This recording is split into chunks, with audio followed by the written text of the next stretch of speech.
on to round two. I just finished the 10th movie about 20 minutes ago, so I figured I might as well jump on and throw up the next 10. This one has a pretty decent mix of genres here, all different kinds of stuff. So I'm not gonna waste time blabbling. I'm just gonna throw them right in there and get started and keep these episodes as short as possible. So for anybody that didn't tune into the first episode, these are 10 movie battle royals for 2008. And I'm just going to keep going through the entire year until I've pretty much watched everything in my collection. And then the winner of each episode is going to battle it out at the end to see what my number one movie of the year is. And even probably like a top 10, top 15-ish. So my first one for this episode is The Happening. That's the one I just finished. Strange Wilderness.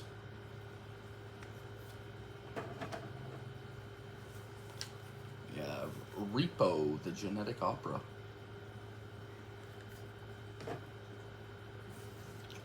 We have Boogeyman 3.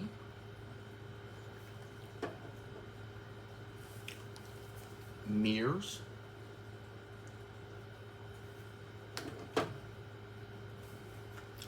Lakeview Terrace.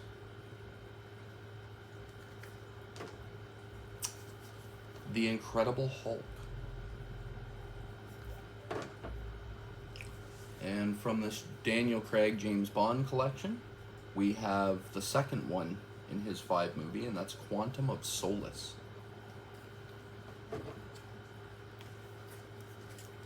Gran Torino. And the final movie for this episode is Harold and Kumar Escape from Guantanamo Bay. So yeah, decently stacked episode, in my opinion. Some couple solid picks here. I watched all 10 of these since I finished posting the last episode. After that episode ended, I threw in my 11th movie and watched from 11 to 20. And this, I'll get right off to it. There's no point in talking about the movies before I talk about the movies. So I wrote down my order here, and this probably comes as no surprise, but in last place we have Boogeyman 3. Now, here's the thing with, I gave this a generous 1 out of 5. A generous 1. Because it's really fucking bad. Like, I'm gonna be honest. Here's the thing, I'm not a huge fan of the first Boogeyman movie. Like, it's okay. And I don't mind the second one. I actually think the second one's the best of this trilogy. But this third one really takes a fucking downward spiral. It's pretty bad. The acting is, like, abysmal. Like, everybody's terrible. It has to be seen to understand what I mean, like, about how bad the acting is. The CG supernatural Boogeyman is really bad for the most part. It's got sad, pathetic jump scares. The only reason why I gave this a 1 and not a half star is because a couple of the jump scares are so fucking terrible that I actually started laughing out loud. So I was like, okay, at least it gave me a couple good laughs.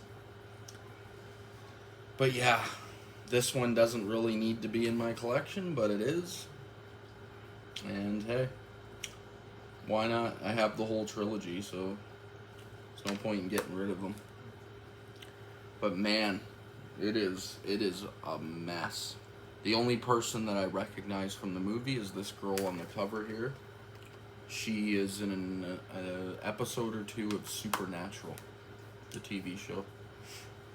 And that's all. That's all. The only person I know. It's like, who did this movie? Directed by Gary Jones. Ghost House Pictures. Huh. It's a doozy, man. There's funny part is I don't think one girl in this movie wears a bra. So the director kind of knew what he was going for. He's just like, well, I ain't making a good movie, so at least I'll do is have all these girls walk around with no bra on. That'll be something. And it is. It's something. But yeah, Boogeyman 3. Getting the last place. So far, this would be the worst movie I've watched. I think I might have given a half star in that first episode to, no, I didn't. Forget it. There's no half star. My last place in that one was The Day the Earth Stood Still, and that was a 1.5. So, and this is only a 1, so this is officially the worst movie I've watched of the year so far. Out of the first 20. So yeah, let's move on from that, because that was a real stinker. This next one, this is from Happy Madison Productions. Strange Wilderness is getting booted, and this is a generous 2 out of 5. Stacked cast of comedians here too. Like, I've seen this once before, but it was a long time ago. I didn't remember pretty much anything from it, except for one scene with Robert Patrick, which still is the best scene in the movie. But yeah, man, you got Justin Long, you got Steve Zahn in the lead, you got Jonah Hill, got a guy from the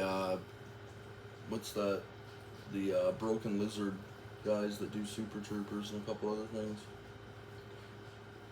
I can't remember what the girl's name is. Is it on the back here? Ashley Scott, and you also have Alan Covert from like every Adam Sandler movie. Yeah, Robert Patrick. Stacked cast, but there's only like 2 parts in the entire movie that made me laugh. And it really is just a pure comedy. There's nothing much going on here other than just them trying to crack jokes, and they're all pretty lame. I'm gonna be honest. But, like, I'll give you a little bit of a sum up on this one, I guess. It's Steve Zahn's dad is a wildlife TV show maker. Like the Crocodile Hunter and David Attenborough, sort of. That's who his dad is. And his dad dies, and he takes over the TV show, so he tries to make animal documentaries, but him and his crew are just pathetically bad. And some of it's funny. Like, some of the stuff they say during their documentaries is kind of comical. But for the most part, it's like so immature that, like, I couldn't even give it a sympathy chuckle. So, yeah. Jonah Hill's pretty terrible in it. Oh man, it's bad. I gave it a generous 2, and it's for like 2 parts. There's one part where a turkey swallows Steve Zahn's dick while he's taking a piss. He has to go to the hospital with a turkey on his dick. That part was kind of funny. And then the part where they meet Robert Patrick, and he's like a war vet, and he tells them this story about, like, they're all showing off each other's scars around the campfire, and it gets to him, and he tells this story about how when he fought in the war, he had his testicles sliced open, and balls dropped to the ground, and he had to pick them up and sew them back into his nutsack, and he did it himself in the field. And then it cuts to a quick shot of his dick and balls, because he stands up and pulls his pants down and shows them, and they're all just like this, and that's all you're seeing. And then it actually shows it, and it's pretty comical. Like it was like, really? But yeah, other than that, it's pretty forgettable. I honestly, it's hard to even recommend giving these first two a chance, because I'm assuming most people would be like, nah, not good. So, it's getting the boot. Happy Madison Productions. Next up, this is the one I just finished watching a couple of minutes ago. And this is M. Night Shyamalan's The Happening. Notorious movie here for its ridiculous premise. And here's the thing. I've seen this movie a few times, and it is entertaining. Like, by entertaining, I mean it's so pathetically bad. Especially in the acting department. Like, I swear to God, all the actors in this movie are all testing each other to, like, see who can deliver the worst performance of all time in, like, a big budget movie. Because it's on a different level. Like, oh man, everybody knows the what? No. Everyone knows that, because it's been used in 1,000 memes and shit, but that's just that acting scene isn't even close to the worst. Like, right from the opening sequence, soon as people start speaking to each other, it's so robotic. I don't know if he was telling his actors to do this, but I can't figure it out. Like, if this is done on purpose, I really can't figure out why or anything. Like, Mark Wahlberg is so bad that it feels like he's, like, going out of his way to just be the worst actor you've ever seen. And I know that he's not. Like, just a year and a half after this movie, he wins, does he win the Oscar? I know he's nominated for the Oscar for Best Actor in The Fighter. So, he's not the worst actor of all time like this movie makes him out to be, which is pathetic.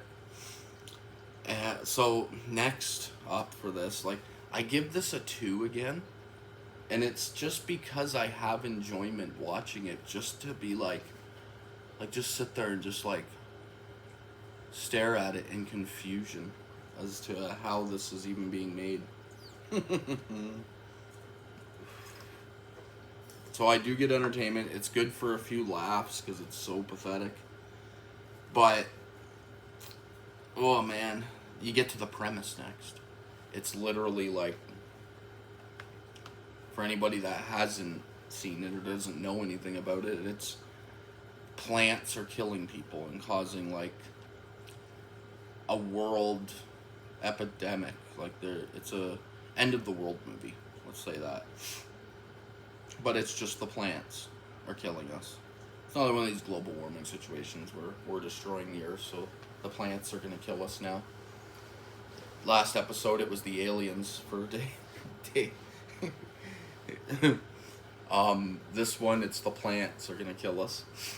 And that being aside, that's what most of these end of the world's apocalypse movies, that's what their core storyline is. But the way it's delivered is so silly. Like there's a part, I don't need to go deep. Everyone knows how bad this movie is, but yet how entertaining it is at the same time, I think. I don't know. But, like, there's a part where he's talking to a plant in the house. Like, he just walks over and he's, like, apologizing to it. And then it ends up being a plastic plant. And it's, like, it's so cheesy and bad and terribly written. Whatever. It is what it is. It's The Happening. Sitting in 8th place for the episode. It ain't the worst movie I've watched of the year so far. Next up here, in 7th place, I am going to be eliminating Mears with Kiefer Sutherland. Amy Smart has a small role in this. And, what's the other girl's name? Oh, man. Heck is her name? Paula Patton. Another movie where the acting is really bad. And this is a bummer, too. This is directed by Alexander Aja. He did Crawl. Oh, his list of movies is pretty solid. He's directed like a pretty good onslaught of movies. And this one is probably easily his worst. This one I bump up to a 2.5, and this is yet again, it's a sympathy half star here because I love the premise. It's just executed in the worst way possible. Like the fact that there's Mears killing people inside this hotel that he takes a job at. Millions of problems too. Like there's problems constantly in this movie. It's one of those ones where you're just questioning why he doesn't just leave. Like all kinds of reasons why you're questioning throughout the movie, and you're like, oh man, really? It doesn't make sense, but okay. But it didn't have to be that. It could have been a simple story where people died in this hotel, and the ghosts are haunting it, and that's it. They're killing people through the mirrors. They should have kept it that simple. But instead, they bring in demonic entity, and it just gets silly to me. Because it's like, at one point, it's in their house, and even your reflection in water on the ground, it can kill you through, and it's just like so why is it called Mirrors now? Like, fuck. It bugs me. The movie bugs me that it isn't better than it is. It sucks. Because it has a cool premise. It's enjoyable. And another reason why it bumps up to the 2.5, because it has some pretty solid gross kills as well. Like Amy Smart's in particular. She's in a bathtub, and her image in the mirror just grabs its own jaw and starts tearing her face off. And then, so in the tub, all of a sudden her face is getting torn in half, and she's like screaming, not knowing what's happening. It's a pretty terrifying scene. And the CG kind of held up as well. It was like, oh wow, this is actually pretty brutal. But Kiefer Sutherland's acting's pretty rough. Well, here's the thing. His acting isn't that bad. It's just what he's being told to do. Like, I swear he doesn't spend 1 minute in this movie scared. He's just, like, pissed off the whole movie. Like, he's just an angry person. He's raging through the whole fucking thing. It's weird. It's hard to fully understand and grasp, to be honest. But I gave it a 2.5. It's probably my final watch. Like a lot of these movies, it's like, okay, I'm good. This is probably the end. I'll never watch some of these again. And Mirrors, I mean, cool premise. Some people might like it more than me if you can turn your brain off and just ignore a lot of the faults. So that's all she wrote for Mirrors. Next up, in, what do we got? 6th place, I am going to pull out The Incredible Hulk, the second movie in the MCU. And this isn't a bad movie. I gave this a 2.5 as well. And this might just be my own personal thing. Other people probably like this a lot more than me. I struggle with this movie because when I watch it, I am entertained, and it is a decent Incredible Hulk movie. It just, because it doesn't feel like it belongs, right? Because they kind of scrapped a lot of the stuff that happened in this movie because they recasted Mark Ruffalo as the Incredible Hulk. And it kind of throws me off when I go back and rewatch it, because I'm just like they're trying to make it feel like the MCU and they're adding MCU into it, but it shouldn't be, because I mean they kind of went in a different direction. So like Hulk doesn't look the same in the Avengers and stuff like that. So it's struggle. I struggle with it, but it is a decent origin story. Like it's gives you some build up. All the actors are good. William Hurt, what's his name here? Tim Roth is awesome. Liv Tyler's decent. Edward Norton's good. Like everybody does their job. They all. It's a 2.5. It's the most I can say. I don't need to go in great detail on Incredible Hulk. Anybody that's a fan of Marvel's probably seen it. I'm assuming you've seen all the MCU movies. So, but yeah, he fights Abomination. Cool fight.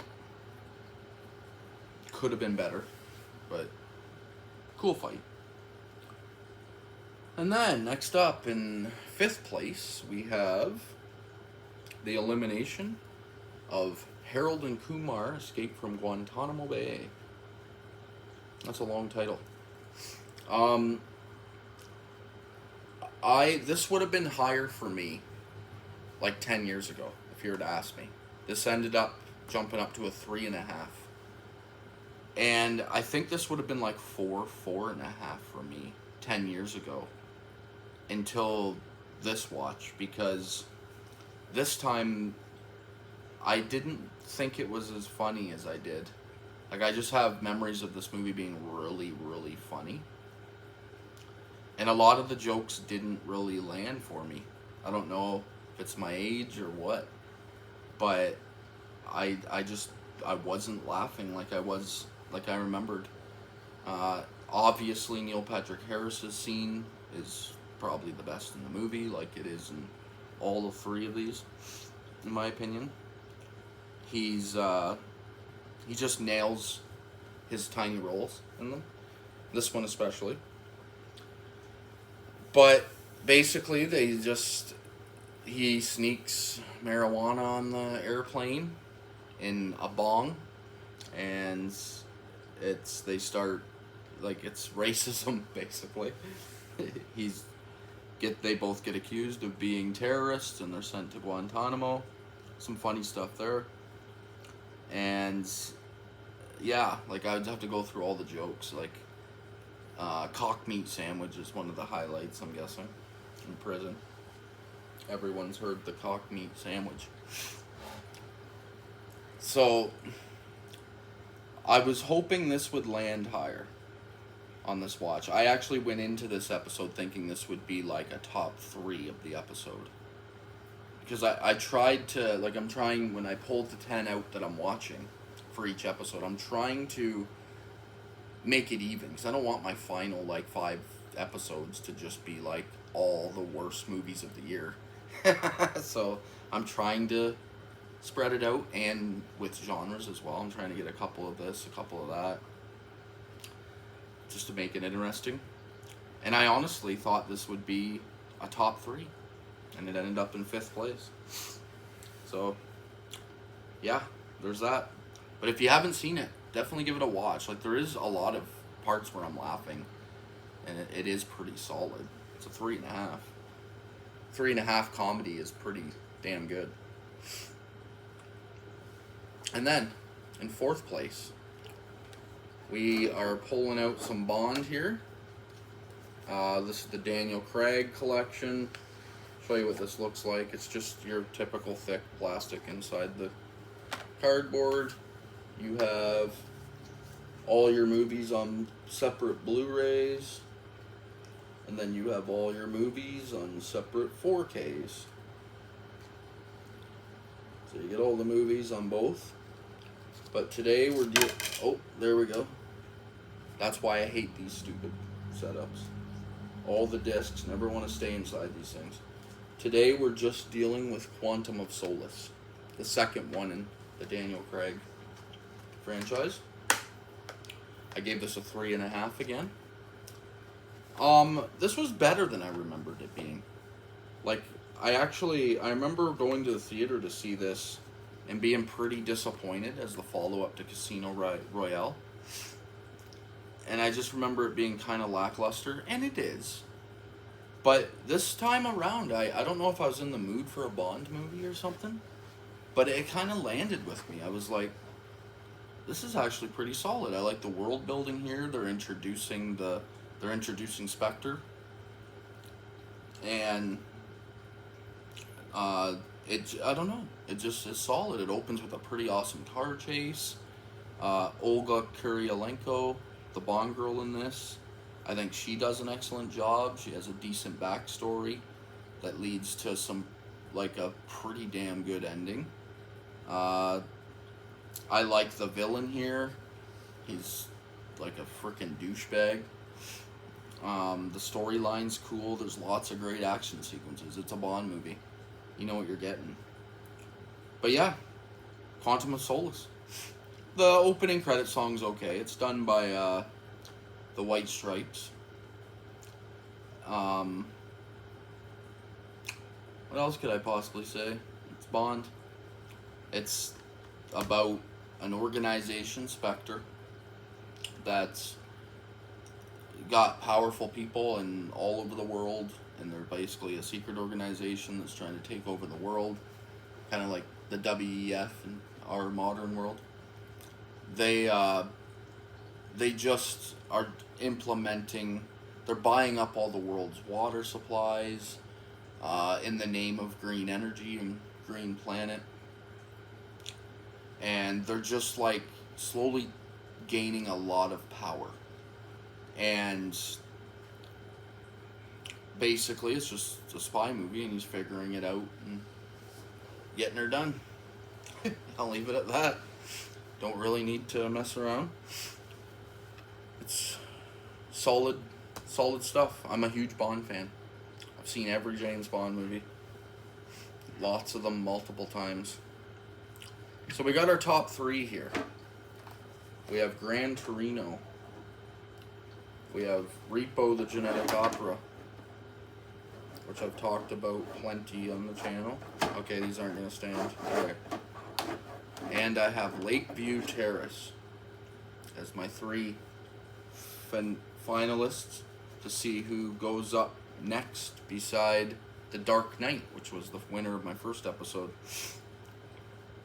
And in 3rd place, I'm going to take out Lakeview Terrace. Is getting the elimination here. This goes up to a 4 for me. I actually think that this is way better. I've seen this. This would have been like the 3rd time I've watched this movie probably. But it's been a while. This was the first time in a long time. And Patrick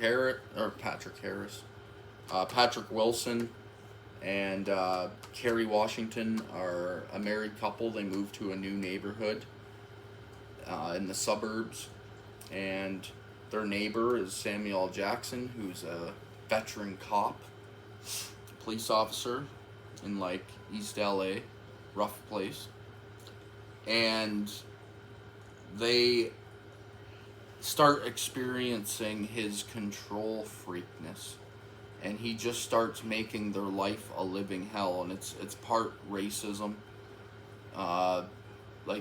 it's like reverse racism. Like, he's racist towards them because they're a white and a black girl together, white person and a black person together, and he's not having it. And there's a reason.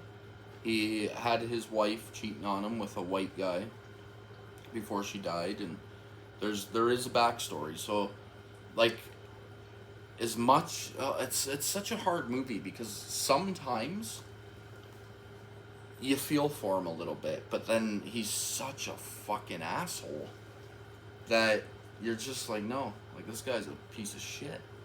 And then he does a couple things that are going way over the line, obviously. And that's when you're like, okay, no, this guy is an actual psycho. He treats his own children like shit. And basically it just becomes a thriller where Samuel L. Jackson's basically just trying to kill them by the end. Like it slowly spirals out of control to the point where he's literally trying to kill them. And solid, solid shit. If you haven't seen it, that should be a good enough selling point, I think. If that sounds interesting, then check it out. And I'm guessing if anybody that knows me is watching, they would have known what my winner was again as soon as I put it up. That will slowly start to change as these episodes go on, because I'll be getting deeper and deeper and deeper into the catalog of 2008, right? But in second place, I have Gran Torino, directed and starring Clint Eastwood. And honestly, I remember liking this movie a lot. I gave this a 4.5 this time. Almost a 5. Kind of shocked me on this time around. I remember liking this movie a lot when it came out. Like 3.5, 4 would have been what I give it. And then on this watch, I don't know, man. I think I was just in the mood for like a serious, race-based drama with a little bit of thriller elements, but mostly just a drama. And it's got such a solid storyline, and I know, like, I went on Letterboxd and I'm reading the reviews, and people are hating on it because they're just like, this is just a racist piece of shit of a movie, and this is just Clint Eastwood getting away with being a racist. And I didn't get that at all. I seen the movie as a totally different experience. It just, like, he is a racist, but he has some reasons to be. It's a weird one. It's like some people are racist, but they're not meaning to be.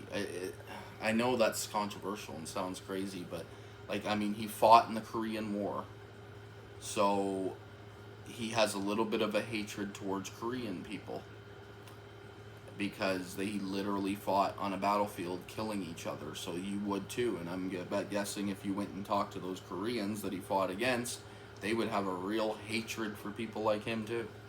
So it's not really racism at that point, but then the way he talks to all of his white friends around town, it's uncomfortable, but it is like old man banter. And it's forgivable. I don't see it the way other people see it. And then the whole premise of the movie is that his entire neighborhood, he's like the only white guy left. And he's an old man. There's tons of storylines going on here. His family, his wife dies at the beginning, and his whole family comes to the funeral, and he's just looking around at how ungrateful and how disgruntled he is. And he just realizes that his family's kind of, he doesn't belong with them. And so he starts to make friends. It takes a bit though, with a Korean kid that lives next door. Now you gotta remember, this whole neighborhood he lives in is gang ridden. Koreans, all kinds of gangs in this neighborhood. Now his neighbor and his neighbors and him don't get along at all, and except for the 2 young kids that live there, and those 2 young Korean kids are trying to be nice to him, and he's being a real prick throughout it, but they just break through his walls down. And it really does become a story of him just learning to not be racist and not hate so much and just be a nicer person in general, which I find soothing. Like that, how's that not a good story? Like someone learning their shitty ways about themselves and changing. It's a good story. And then it really, the thriller part comes in where the gang of people are trying to make the young Korean boy join their gang. So they tell them to break into his house as his initiation and steal his Gran Torino car, his pride and joy. And Clint Eastwood catches him in the middle of the night in a pretty intense scene, actually, because he's an intense actor. His facial expressions are like on a different level. Clint Eastwood's legendary. Love him. And he kind of takes this kid under his wing and starts trying to teach him to not become a gangster, and that there is more to life than that, and he helps him get a job. But these gangsters will not leave him alone. They're following him home, they're stealing his stuff, they're beating the crap out of him. They're threatening his sister constantly throughout the movie. And then the movie takes a very horrendous turn because Clint Eastwood decides to go to the gangsters' houses and teach them a little lesson. So he goes over and he beats the crap out of one of these gangsters on the front lawn and tells them not to go near his two Korean kid friends now. And it's a horrendous mistake because the Korean gang kidnap the sister. They do a drive-by shooting on the house of the son and the sister, and some people get hurt there. But they kidnap the sister and they rape her and they beat her almost to death almost. And she's probably like 14 years old. And it's brutal. It's like gut-wrenching brutal, and you can feel the pain, and Clint Eastwood sees it happen, and he's just like, he can't believe what he's witnessing, and that he kind of caused it by sticking his nose where it doesn't belong, but at the same time he was just trying to help. And I'm not going to reveal how the movie ends, because the ending really got me. Like, I was like, I had to sit there for a couple minutes and just like take it in and be like, geez, this is good filmmaking. Like, this is solid stuff. So I gave it a 4.5. This almost freaking gave one of my favorite musicals of all time. Might even be my favorite musical ever made. And that's my number one. And that's Repo, the Genetic Opera. I've been praising this movie on here a few times. I've praised it on Brennan and Sam, Our Life in Horrors channel, multiple times. Nobody ever watches it, even though I keep telling everybody to. But I think that this movie is so freaking underappreciated. But here's the thing. It is low budget. It's indie style filmmaking.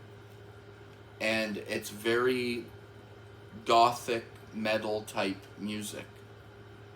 And if you don't like that in the music, then you're not going to like the movie. So it's literally it's an opera.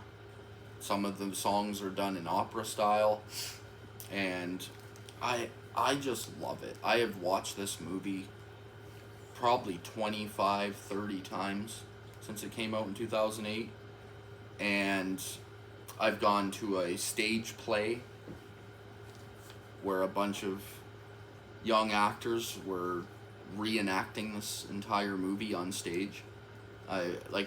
It's a freaking good movie. So I had to give this my number one spot of the episode. Obviously, a movie like Gran Torino, it's like Academy Award levels. It's superior filmmaking in every way. So as a critic, if I'm criticizing it, Gran Torino is a better movie, but I enjoy this on levels that are unexplainable. I could throw this on again right now and sing along with all the music and just put me in a great mood.